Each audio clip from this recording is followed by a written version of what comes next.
Depois de 15 meses de massacre na faixa de Gaza, o governo de Israel e o Hamas assinaram um cessar-fogo, condicionando o fim dos bombardeios à libertação de reféns. Esse pacto foi costurado pelo Catar, com apoio do Egito e também dos Estados Unidos. Tanto Joe Biden quanto Donald Trump disputam a paternidade pelo fim dos ataques. O acordo prevê a troca de reféns e prisioneiros em diferentes etapas, além da desocupação gradual da faixa de Gaza por parte das tropas israelenses. O número de mortes nesse massacre é estimado em mais de 46 mil palestinos. 70% das vítimas foram mulheres, crianças e idosos. Mas tem estudos também indicando que os números devem ser ainda maiores. As mortes causadas por explosões e outros ferimentos traumáticos durante os primeiros 9 meses podem ter sido subestimadas, em 40%, chegando a 64 mil mortos do total. O conflito começou em 7 de outubro de 2023. Depois que homens armados do Hamas atravessaram a fronteira com Israel e mataram 1.200 pessoas, fazendo mais de 250 reféns. A partir daí, o que se viu foi um massacre sem precedentes, com Israel, comandado pelo primeiro-ministro de extrema-direita Benjamin Netanyahu, usando todo o poderio militar dele para devastar os palestinos. Sexta-feira, 17 de janeiro de 2025.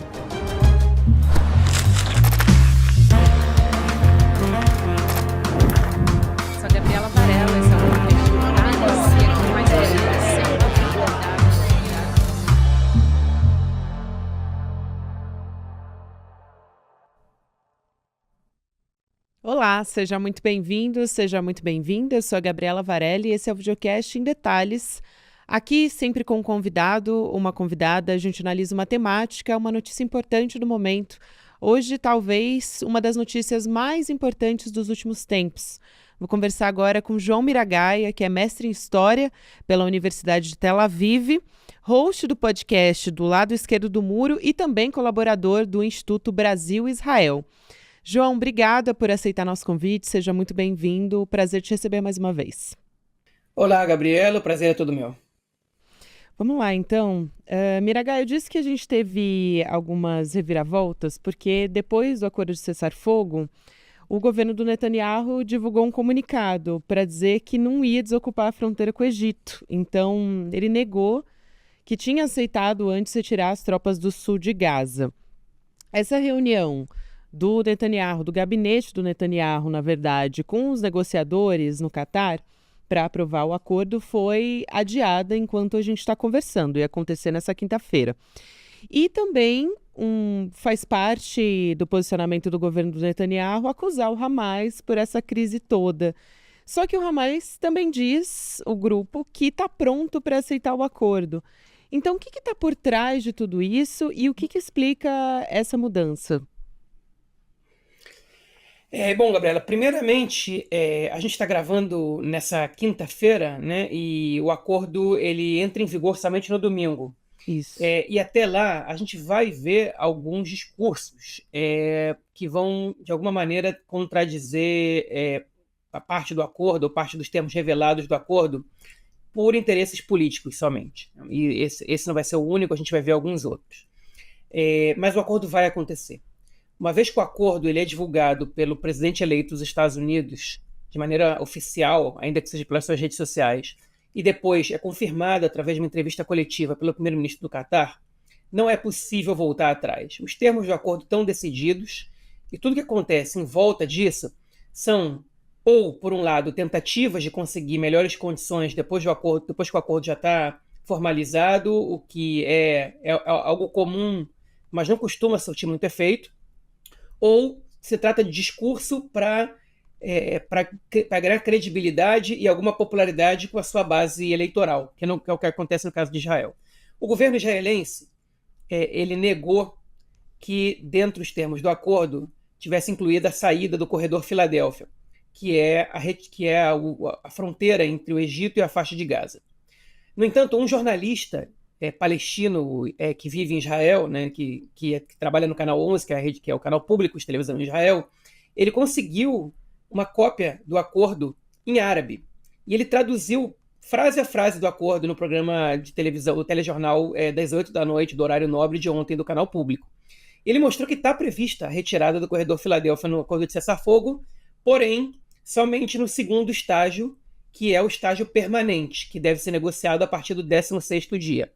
Então, a negativa do governo Netanyahu de que se retirariam do corredor Filadélfia, na verdade, ele é um blefe para poder não assustar a sua base, uma vez que durante meses o Netanyahu garantiu que não poderia desocupar aquela região. Agora, o último ponto de desacordo, que já foi solucionado, era o fato de que Israel alegava que o Hamas estivesse mudando as condições do cessar-fogo em cima da hora, especialmente em relação à identidade dos prisioneiros palestinos a ser libertados. Mas saiu há minutos na imprensa israelense que a questão já está solucionada e que o cessar-fogo vai sair. A gente não sabe se efetivamente havia um problema ou se isso é uma tentativa também de formalizar um discurso para a população, para a base eleitoral do Netanyahu, dizendo: nós estamos evitando que o Hamas liberte terroristas com sangue nas mãos, mas, ou se é realmente verdade que o Hamas tentou incluir novos nomes nessas negociações, mas o fato é que o acordo vai sair. Eu pergunto também, aproveitando, Iragaia, que você fala sobre essas mudanças que ainda podem acontecer, mas até onde a gente tem notícia, o cessar-fogo deve acontecer, o que é uma boa notícia. A gente teve algumas fases divulgadas de como isso deve acontecer daqui para frente. Então, pelo que a gente tem até agora, eu queria que você explicasse um pouco quais são essas fases e quais são as que devem ser aprovadas daqui para frente, né? Novas etapas ainda devem ser aprovadas. O acordo ele tem duração de 42 dias, ou 6 semanas. Ele entra em vigor no domingo, dia 19, e a partir de então a contagem ela começa. A cada semana serão libertados entre 3 e 4 reféns israelenses. Em troca desses reféns, algumas dezenas de presos palestinos. Por cada mulher ou menor de idade israelense, vão ser libertados presos mulheres ou menores palestinos. Por cada mulher adulta, a média, se não me engano, é de 30 presos palestinos libertados, e por cada mulher soldada ou homem não soldado, são libertados cerca de 50 presos palestinos. Cerca de 220 desses presos libertados nessa primeira etapa, presos palestinos, são presos que já foram julgados e condenados à prisão perpétua, e outros 250 a penas de pelo menos 20 anos. Outros presos podem ser de diversas naturezas, digamos assim. Existem muitos presos das cadeias israelenses que estão em situação de prisão administrativa, por exemplo. Eles nem sabem qual é a acusação sobre si. Muitos foram presos no 8 de outubro de 2023 e até agora estão esperando o processo legal, mas eles, enfim, nada foi apresentado para eles até então. Enfim, esse é um dos detalhes. Israel vai se retirar de dentro da faixa de Gaza, inclusive do corredor Netzarim, que é o que divide os 20% ao norte da faixa de Gaza do resto do território, que é uma situação chave, porque a ameaça sobre os palestinos de Gaza e sobre o Hamas era de que Israel podia estar preparando assentamentos, o terreno para a construção de assentamentos nessa região. E o retorno dos habitantes palestinos a essa região, eu não posso dizer exatamente as suas casas, porque a região está praticamente destruída, mas enfim, o retorno dessas pessoas àquela região praticamente impossibilita, por hora, a construção de assentamentos israelenses ali. Então, nesse aspecto, se esse plano ainda continua na mente de parte do governo israelense, eles têm que entender que ele deve ser adiado, né? Esse é um ponto muito importante. O corredor Filadélfia ele seria só a partir do acordo definitivo. O acordo definitivo, o acordo temporário, a gente fala que ele liberta entre 3 e 4 reféns a cada semana, e na última semana 14 reféns. Isso é o que mantém Israel interessado no cessar-fogo até o fim, porque até a última semana são 19, e na última semana são 14. Então não vale a pena para Israel romper o cessar-fogo por qualquer questão superficial que seja. A partir do 16º dia, começam as negociações por um cessar-fogo permanente, que aí incluiria a retirada total de Israel do corredor Filadélfia, ou seja, da fronteira com o Egito, e a libertação de todos os reféns israelenses e de mais algumas centenas ou até milhares de presos palestinos, enfim, e que a gente vai ter um cessar-fogo duradouro. As condições dessa segunda etapa a gente ainda não sabe exatamente, porque elas não começaram a ser negociadas nesse momento. Há outros detalhes, há outros pontos que ainda são obscuros, como, por exemplo, quem vai financiar a reconstrução da faixa de Gaza, se vai haver alguma força que vai dividir responsabilidade com o Hamas no governo civil de Gaza. São pontos que a gente ainda não tem claros, até porque parte deles ainda não foram debatidos, são pontos que vão ser debatidos na segunda etapa. Eu acho que a gente vai chegar à segunda etapa, ou seja, ao acordo duradouro. Né? Nada é para sempre aqui, especialmente quando se trata entre Israel e o Hamas, mas um acordo duradouro ele pode trazer uma situação de cessar-fogo por anos, por 4, 5, 6 anos. Né? Agora a gente tem que esperar para ver o que vai acontecer. Miragai, aproveitando que a gente está falando dos aspectos, enfim, dos prisioneiros e também de toda essa tragédia humanitária, eu queria trazer um pouco de um balanço, né? De que a gente teve mais de 45 mil mortos na faixa de Gaza. O que esse cessar-fogo, das condições que a gente tem até o momento, representa para esses palestinos? Porque ainda não houve alívio no fim dos bombardeios. Então, a informação que a gente tem é de que pelo menos 70 pessoas morreram, 70 mortes em bombardeios desde o início do anúncio do acordo. Então, a gente ainda não teve esse alívio, mas a gente tem uma situação em que há cada vez mais órgãos humanitários que reconhecem tudo isso que está acontecendo como genocídio. Eu queria que você lembrasse um pouco o tamanho dessa tragédia humanitária até agora. O tamanho é o seguinte, você comentou, né? São até agora, segundo o Ministério da Saúde de Gaza, 46 mil mortos, cerca de 46 mil mortos. Até onde eu tinha visto, tinham tido 81 mortos, né, nas últimas 24 horas. É importante a gente dizer isso. O cessar-fogo ainda não entrou em vigor. E mesmo após ele entrar em vigor, a gente vai ver alguns atos acontecendo ali, alguns bombardeios, porque isso é de praxe. São coisas menores, não vai ser na mesma intensidade, e conforme o exército israelense vai se retirar, isso começa a minguar até praticamente desaparecer. Mas a situação da catástrofe ela é imensa. Né? A gente tem informações de que cerca de 86% das construções civis na faixa de Gaza estão destruídas ou parcialmente ou integralmente, de modo que não dá mais para morar nesses lugares. Boa parte da população está vivendo em barracas, né? E a gente está no inverno aqui, o inverno não é como o inverno da maior parte do Brasil, faz frio, chove no inverno nessa região, às vezes tem tempestades, né? Teve gente que morreu afogada na semana retrasada na faixa de Gaza, falta comida, falta remédio, falta água potável, falta tudo praticamente. Isso fora a situação dos hospitais, que cerca de metade dos hospitais só da faixa de Gaza estão funcionando atualmente, com relação ao que funcionavam antes do início do confronto.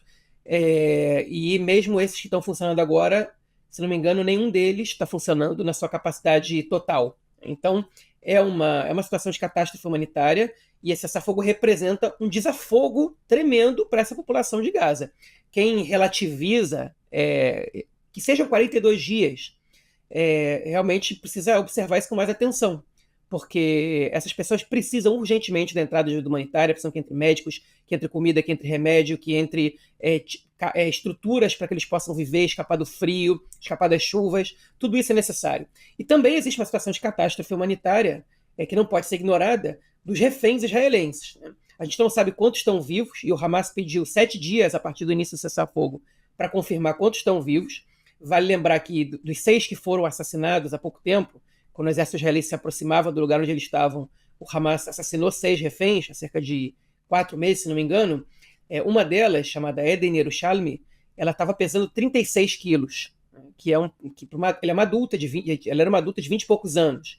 Então, a gente tem que lembrar que os reféns, se a população de Gaza está passando por essa situação de catástrofe humanitária, tem reféns que não veem a luz do sol, que estão em túneis subterrâneos, há 13, 14, 15 meses, né, que mal viram a luz do sol, que sequer viram, estão sendo alimentados ou subalimentados de maneira ainda pior e que também estão correndo perigo de vida o tempo inteiro.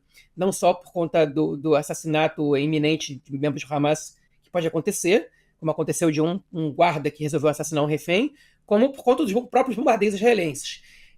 Então, é uma situação de catástrofe humanitária que precisava ter fim e vai ter fim nesse domingo, pelo menos temporário, mas eu repito, eu acho que o cessar-fogo permanente vai acontecer. Eu acho difícil que a guerra tenha condições de retornar. Qual foi realmente o grande êxito dessa guerra, do ponto de vista militar que eu estou falando? Não estou falando do ponto de vista ético nem moral. Isso a gente deixa de lado um segundo. Não tem absolutamente nenhum ganho a ser apresentado, nenhuma perspectiva de vitória, nada disso. Eu também me pergunto sobre a popularidade do Netanyahu nesse contexto, porque do ponto de vista da opinião pública, da narrativa, que também Israel quer contar, como é que está a imagem do Netanyahu hoje para a população de Israel? Porque ele é um sobrevivente desse ponto de vista, né, da pressão popular que ele já resistiu nos últimos tempos, chegou a enfrentar manifestações nas ruas, mas, por outro lado, também em outubro teve uma reviravolta até do Netanyahu em Israel, né, depois das questões que aconteceram, militares que aconteceram no Líbano.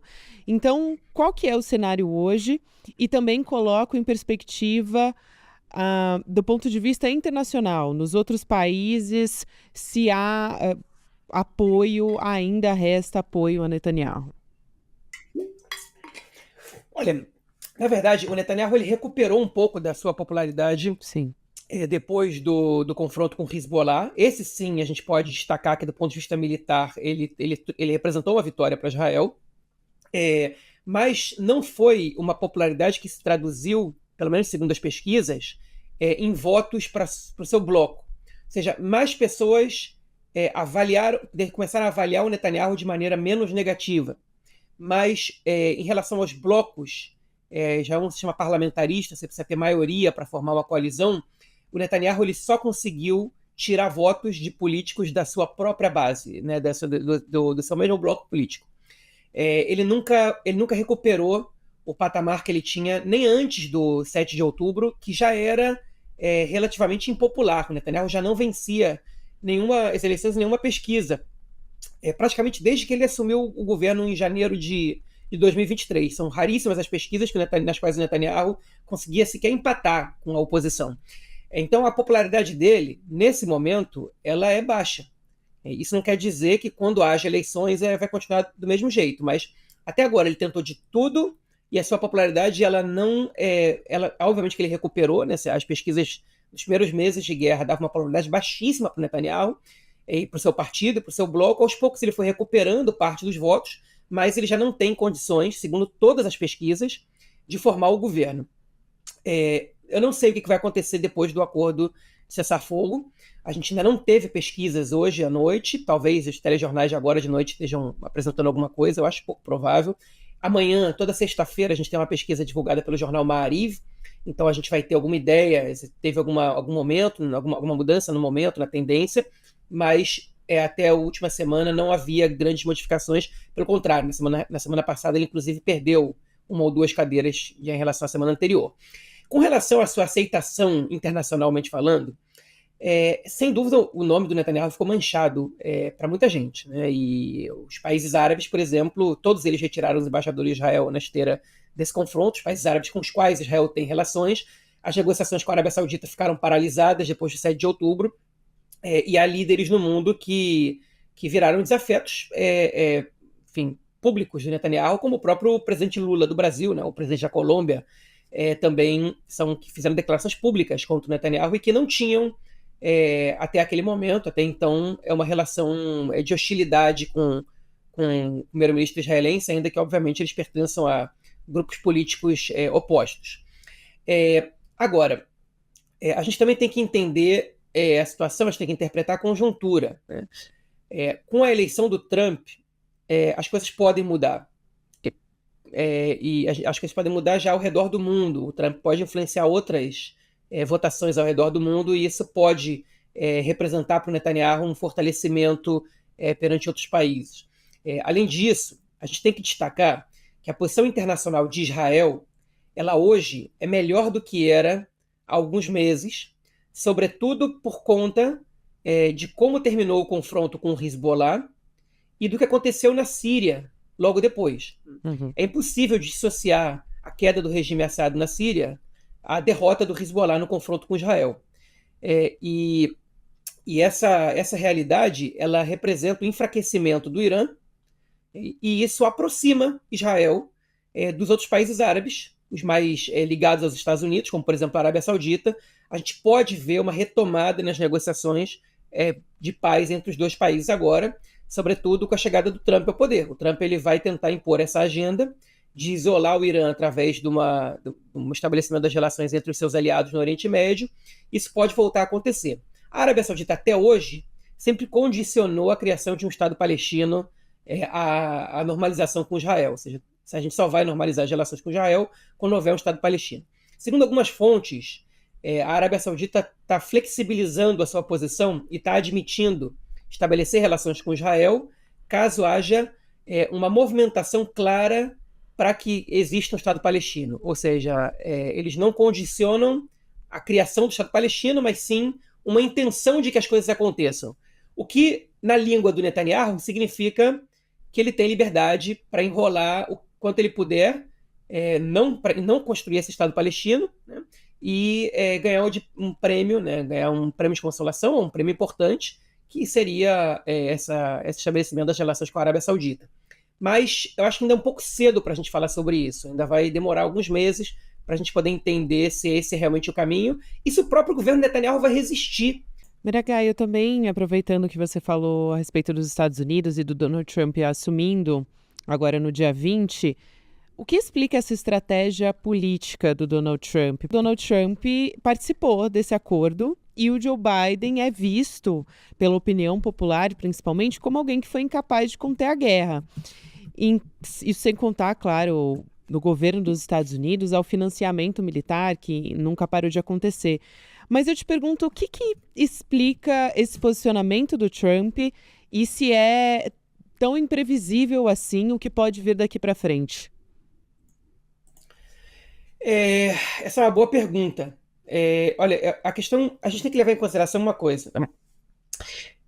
Com tudo de negativo que o Donald Trump tem, e ele tem, acho que talvez poucos líderes no mundo tenham tantas características negativas quanto ele, do ponto de vista moral, né, em relação à sua ideologia política. A gente tem que ser honesto com uma questão. Ele foi muito menos belicista do que a grande maioria dos últimos presidentes dos Estados Unidos, se não que todos, talvez desde o Jimmy Carter, ele tenha sido o presidente que menos fez guerras, que menos bombardeou outros países e que mais retirou tropas dos Estados Unidos de outros países, de outras regiões. Isso não se deve ao fato dele ser um grande pacifista, ele não é, embora ele esteja perseguindo o Prêmio Nobel da Paz já tem um tempo, e acho que ele vê uma maneira de conseguir esse prêmio com o acordo entre Israel e a Arábia Saudita. Mas ele não faz isso por ser um grande pacifista, não é? Ele faz isso porque ele, no caso, esse cessar-fogo entre Israel e o Hamas, ele impôs esse cessar-fogo e usou de todo o seu poder de persuasão, de pressão. Ele fez isso para evitar a dor de cabeça de chegar ao poder e ter que resolver esse pepino, que não interessava a ele. Ele tem outras milhares de questões para resolver. Ele tem a sua política interna que ele quer colocar em prática. Ele sempre diz que o dinheiro do contribuinte americano não deve ir para questões do outro lado do mundo. E ele realmente quis dar um fim a isso. Ele não quer destinar dinheiro do Congresso para a guerra no Oriente Médio. Não porque ele é um pacifista, sim porque ele tem outras prioridades. E o Trump conseguiu influenciar esse resultado antes mesmo de chegar ao poder. Ele enviou o seu emissário para o Catar e para Israel. Esse emissário, segundo relatos da imprensa israelense, obrigou o Netanyahu a se reunir com ele em pleno sábado, que é o dia do descanso para o judaísmo. O Netanyahu não costuma trabalhar no sábado durante o dia, exceto por questões urgentes. O Netanyahu tentou adiar essa reunião para o sábado à noite e o Steve Witkoff, que é esse emissário, disse: não, eu quero essa reunião de manhã, porque eu pretendo voltar para o Catar ainda no mesmo sábado. E parece que ele falou muito grosso com o Netanyahu e impôs essa questão: vocês vão chegar ao cessar-fogo agora, porque é uma ordem do presidente Trump. E A gente não sabe exatamente que palavras foram usadas, mas o fato é que dias depois esse cessar-fogo foi anunciado. Então, é um fato que o governo Trump, que ainda não foi empossado, teve influência nesse acordo. Agora, sobre a questão da imprevisibilidade, eu acho que o Trump ele tem essa característica, né? Agora, aparentemente, ele prefere resolver os seus problemas por meios diplomáticos do que por meios militares. E eu digo isso não com base no discurso dele, o discurso dele é um discurso absolutamente agressivo, mas com base nas suas práticas. Eu acho que a melhor maneira dele isolar o Irã é promovendo um acordo entre Israel e a Arábia Saudita. Mas eu não descarto que possa haver um ataque em conjunto entre Israel e os Estados Unidos ao Irã, porque esse é um momento de maior debilidade do Irã nas últimas décadas, talvez, desde o fim da guerra Irã-Iraque.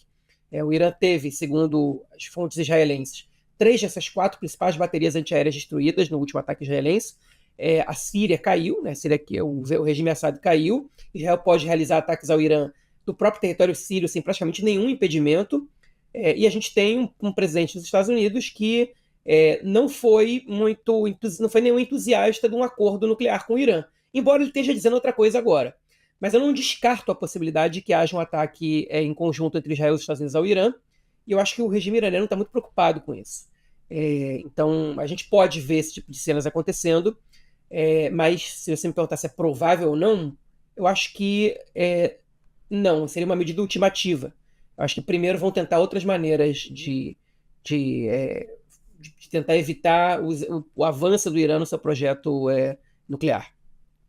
João Miragaia, sempre um prazer te receber aqui no ICL, no Em Detalhes também. Muito obrigada e a gente espera ter um alívio, de fato, nesses próximos meses que vem por aí. Até a próxima. Tchau, Gabi. Obrigado pelo convite. Até a próxima. Até mais. Quero lembrar você aqui que está comigo no Em Detalhes que nesse ano, em 2025, a gente está com novidades na nossa programação. Então a gente vai ter a estreia do nosso primeiro reality show, do primeiro programa de entretenimento do ICL e também do nosso primeiro podcast investigativo, que vai ser da Juliana Dalpiva, junto com o Igor Mello. A gente também vai ter o lançamento da nossa comunidade online do ICL. Aliás, já tivemos, ela já está em vigor, todo mundo pode participar, tem um espaço para a gente debater, para conversar, livre de ódio e desinformação também. Então, entra com a gente nessa em 2025, fazendo parte da nossa comunidade. Se você se tornar membro solidário, que é aquele pacote que você assina, pode ter acesso aos nossos conteúdos exclusivos e também dar uma bolsa para quem não pode pagar. Se você assinar, você ganha esses presentes que estão aqui na tela para quem está me acompanhando em vídeo, para quem não está também. Eu conto para você, são os livros O Pobre de Direita, do Gessé Souza, O Paradoxo da Escolha, do Barry Schwartz, A Intenção Primeira, do Eduardo Moreira, a pulseira da comunidade ICL e também uma caneca Só o Conhecimento Liberta, além do nosso certificado digital como membro solidário. Você entra em detalhesicl.com.br para poder ter acesso a todos esses presentes, para fazer parte da nossa comunidade, ter acesso aos nossos conteúdos e cursos exclusivos aqui do ICL. Obrigada, você que me acompanhou até aqui. Agora tem Mercado e Investimentos, na sequência Rolê ICL, e você pode ouvir o Em Detalhes todos os dias, de segunda a sexta-feira, nas plataformas de áudio. Obrigada e a gente está de volta na semana que vem. Tchau, tchau. 60 anos depois do golpe civil-militar que nos levou ao abismo, o quanto ainda resta de ditadura em 2024, no futuro imediato do Brasil? Quanto temos ainda que lutar?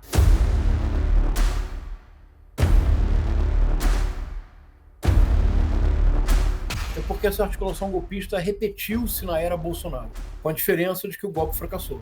Esse temor do comunismo que é utilizado até hoje é o mesmo método, a mesma coisa, manipula a sociedade, informações. A história ensina que, sem memória, não há futuro.